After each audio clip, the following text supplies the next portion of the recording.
The Cask of Amontillado. The 1,000 injuries of Fortunato I had borne as best I could, but when he ventured upon insult, I vowed revenge. You who so well know the nature of my soul will not suppose, however, that I gave utterance to a threat. At length I would be avenged.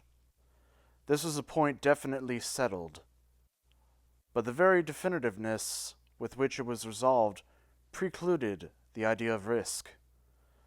I must not only punish, but punish with impunity.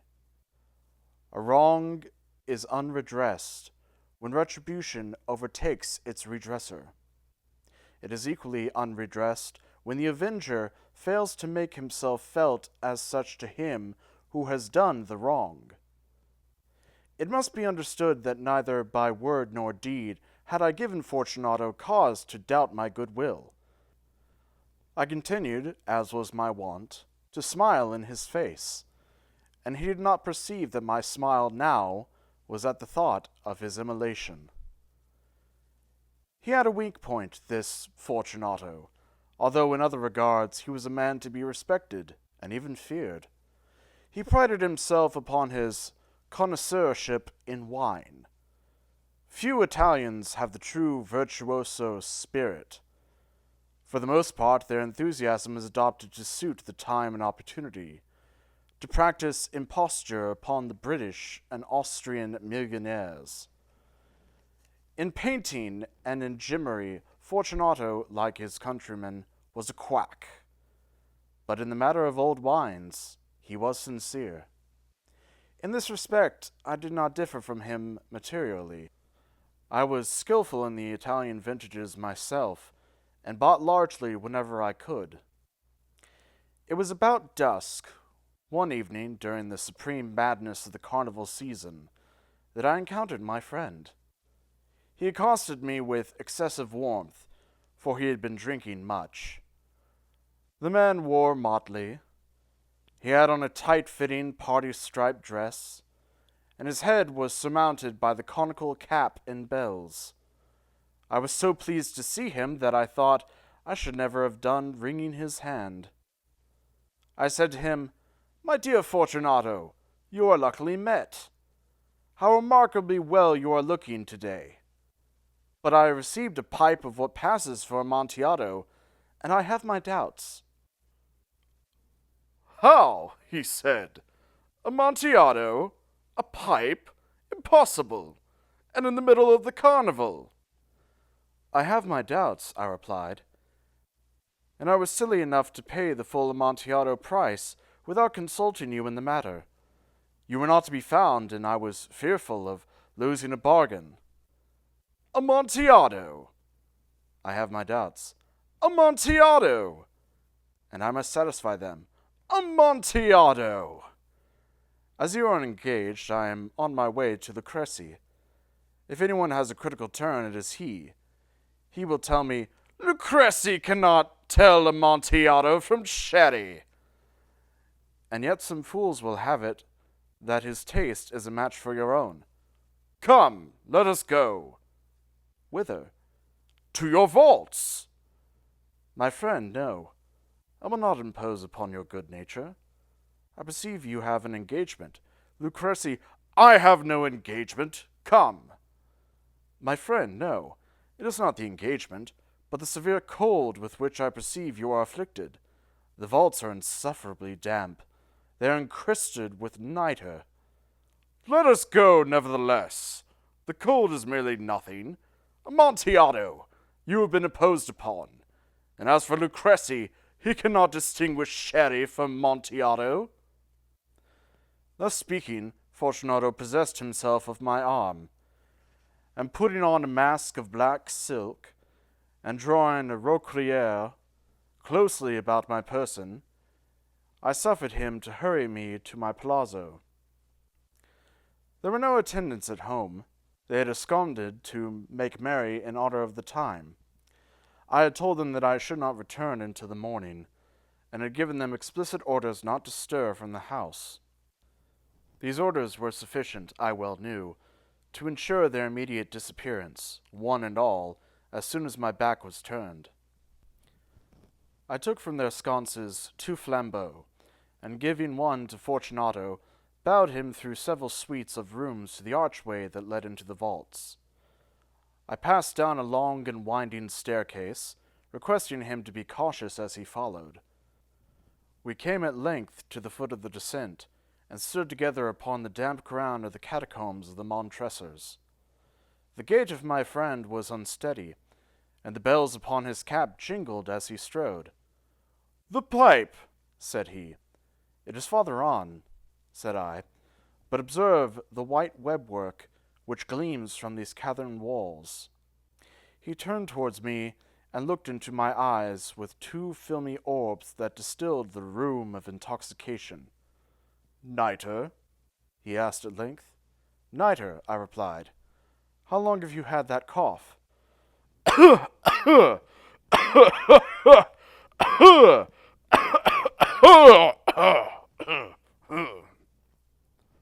My poor friend found it impossible to reply for many minutes. "It is nothing," he said at last. "Come," I said with decision, "we will go back. Your health is precious. You are rich, respected, admired, beloved. You are happy, as I once was. You are a man to be missed. For me it is no matter. We will go back. You will be ill, and I cannot be responsible. Besides, there is Lucrece." "Enough," he said. "The cough is a mere nothing. It will not kill me. I shall not die of a cough." "True, true," I replied, "and, indeed, I had no intention of alarming you unnecessarily, but you should use all proper caution. A draught of this Medoc will defend us from the damps." Here I knocked off the neck of a bottle which I drew from a long row of its fellows that lay upon the mould. "Drink," I said, presenting him the wine. He raised it to his lips with a leer.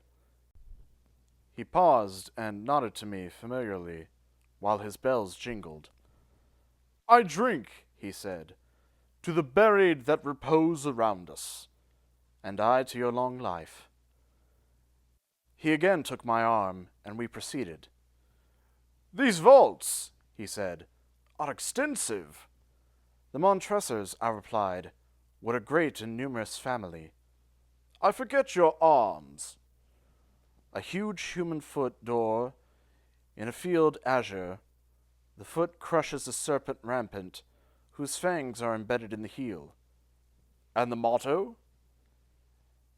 "Nemo me impune licessit." No one challenges me with impunity. "Good," he said.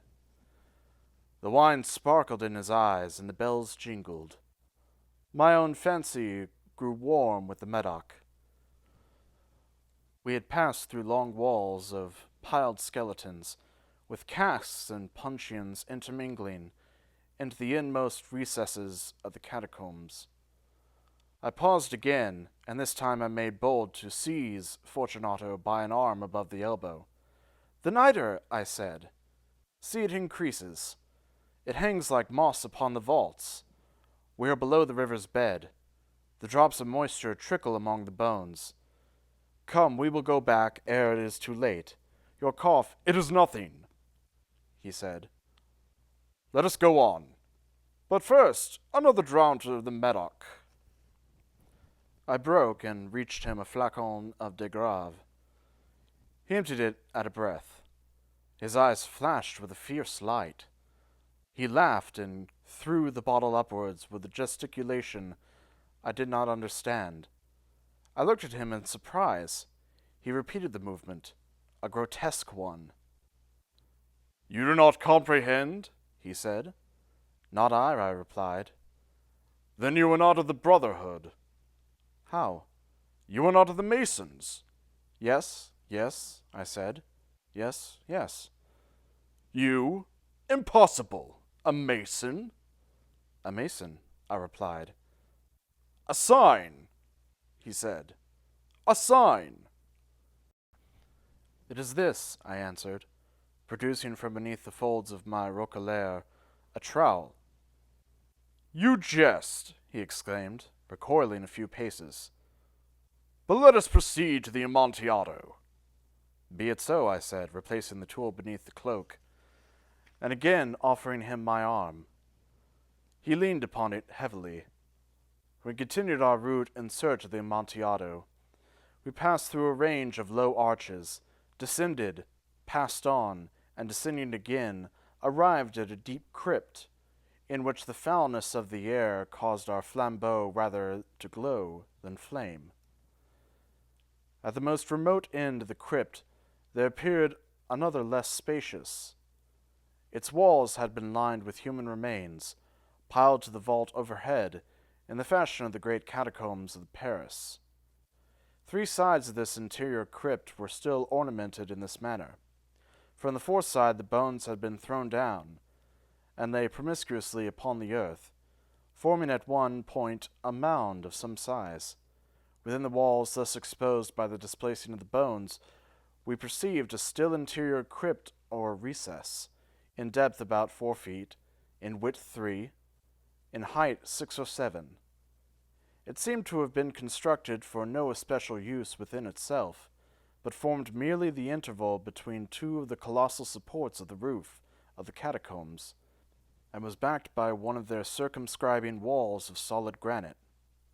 It was in vain that Fortunato, uplifting his dull torch, endeavored to pry into the depth of the recess. Its termination the feeble light did not enable us to see. "Proceed," I said. "Herein is the Amontillado." As for Lucrezi, "He is an ignoramus," interrupted my friend as he stepped unsteadily forward, while I followed immediately at his heels. In an instant he had reached the extremity of the niche, and finding his progress arrested by the rock, stood stupidly bewildered. A moment more and I had fettered him to the granite. In its surface were 2 iron staples, distant from each other about 2 feet, horizontally. From one of these depended a short chain, from the other a padlock. Throwing the links about his waist, it was but the work of a few seconds to secure it. He was too much astounded to resist. Withdrawing the key, I stepped back from the recess.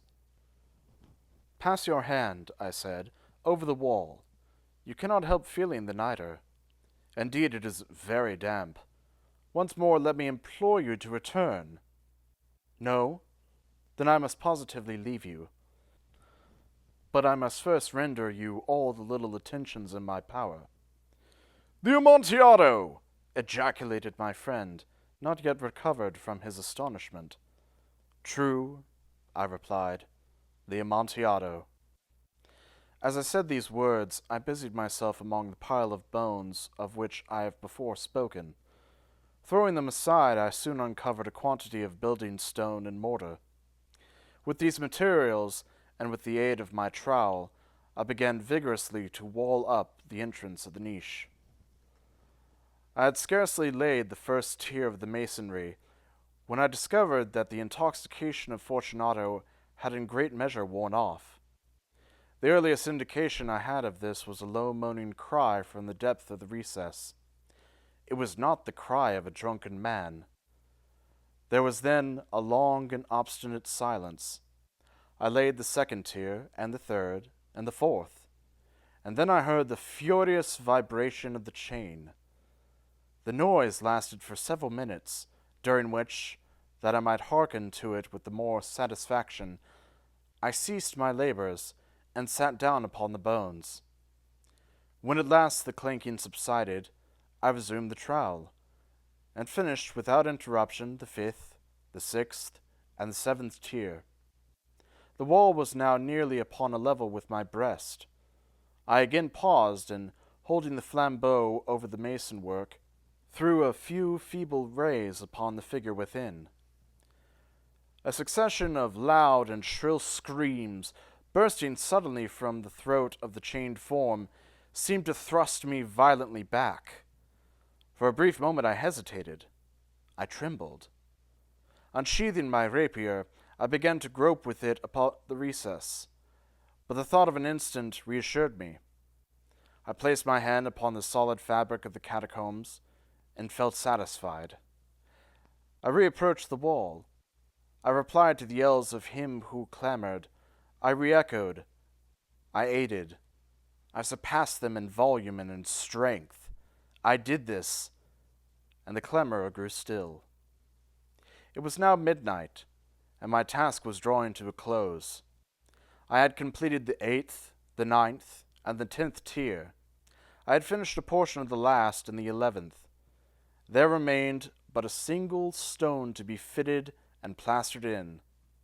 I struggled with its weight. I placed it partially in its destined position. But now there came from out the niche a low laugh that erected the hairs upon my head. It was succeeded by a sad voice, which I had difficulty in recognizing as that of the noble Fortunato. The voice said, "A very good joke indeed. An excellent jest. We will have many a rich laugh about it at the palazzo. Over our wine." "The Amontillado," I said. "Yes, the Amontillado. But is it not getting late? Will they not be waiting for us at the palazzo? The lady, Fortunato, and the rest. Let us be gone." "Yes," I said. "Let us be gone." "For the love of God, Montressor!" "Yes," I said. "For the love of God." But to these words I hearkened in vain for a reply. I grew impatient. I called out, "Fortunato!" No answer. I called again, "Fortunato!" No answer still. I thrust a torch through the remaining aperture and let it fall within. There came forth in return only a jingling of the bells. My heart grew sick. It was the dampness of the catacombs that made it so. I hastened to make an end of my labor. I forced the last stone into its position. I plastered it up. Against the new masonry, I re-erected the old rampart of bones. For the half of a century, no mortal has disturbed them. In pace requiescat. May he rest in peace.